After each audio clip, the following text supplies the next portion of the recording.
অবশ্যই অ্যাওয়ার্ড পেলে খুশি হই। অ্যাওয়ার্ডও তো একরকম গিফট না, তার চেয়েও বেশি। এটার সাথে একটু সম্মান জড়িত থাকে।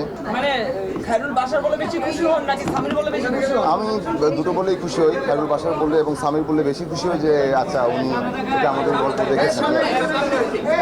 ও ওকে ওকে, তো এটা দেখিনি। তো বিষয়টা হচ্ছে যে আমি তো খায়রুল বাশার, বাট সামির বললে আমি খুশি হই, কারণ মনে হয় যে আমার কাজটা পৌঁছাচ্ছে, আমার কাজটা যিনি আমাকে সামির ডাকলেন উনি দেখেছেন, তো এটা একটা অন্যরকম ভালো লাগা কাজ করে। অবশ্যই অ্যাওয়ার্ড পেলে খুশি হই। অ্যাওয়ার্ডও তো একরকম গিফট না, তার চেয়েও বেশি।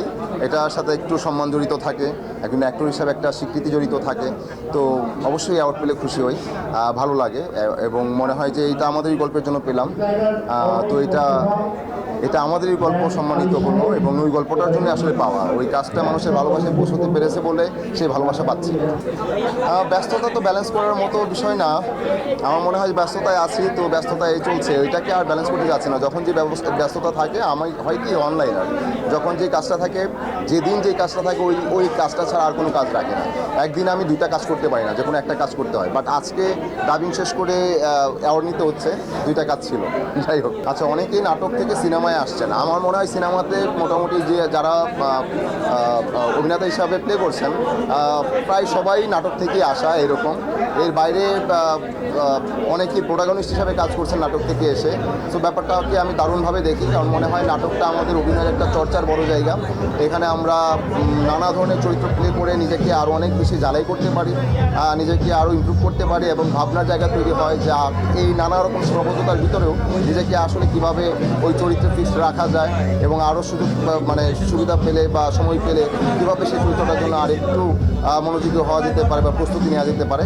এই ভাবনাগুলো মনে হয় এই নাটক করতে গেলে ভাবা যায়, কারণ আমার কাছে মনে হয় প্রতিটা কাজে অনেক বেশি আফসোসের থাকে। আমার মনে হয় যে এটা হতে পারতো, ওইটা হতে পারতো, তো সীমাবদ্ধতার কারণে অনেক সময় হয়ে ওঠে না, তখন ভাবি আর কি এসব।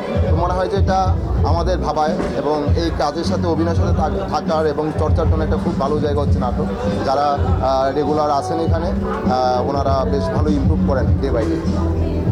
আপনি ভবিষ্যতে আপনার স্বপ্নের চরিত্র কোনটা এবং কার বিপরীতে অভিনয় করতে পারলে নিজেকে সবচেয়ে বেশি ভালো লাগে? আমার স্বপ্নের চরিত্র সবাই, আমার স্বপ্নের চরিত্র আপনি সবাই, কারণ প্রত্যেকের জীবনেই আসলে সিনেমার মতো প্রত্যেকের আলাদা কিছু কষ্ট থাকে, আলাদা কিছু অভিজ্ঞতা থাকে, আলাদা কিছু বলার থাকে, আলাদা কিছু বলতে চায় কিন্তু বলতে পারে না, সে না বলা কথা থাকে। তো আসলে আমার স্বপ্নের চরিত্র বলে আলাদা বিশেষ কিছু আমি চিন্তা করে রাখি না, কারণ আমার কাছে মনে হয় প্রত্যেকটা মানুষের জীবনের গল্প খুব ইম্পর্টেন্ট, প্রত্যেকটা গল্প খুব ইম্পর্টেন্ট। সো আমার মনে হয় যে আপনার গল্পটাও আমার খুব পছন্দের বা আমার খুব স্বপ্নের চরিত্র হতে পারে।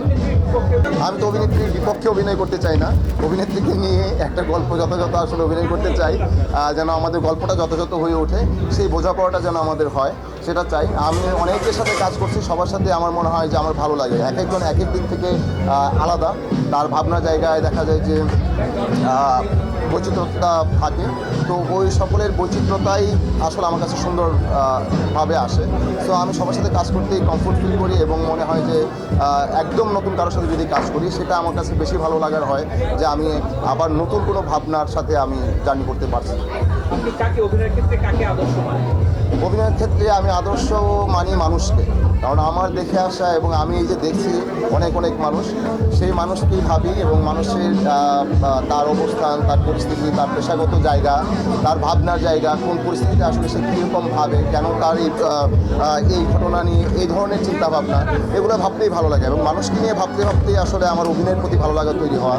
মনে হয় যে এত যে ভাবি সেই ভাবনাটা আসলে প্রকাশ করব কোথায়।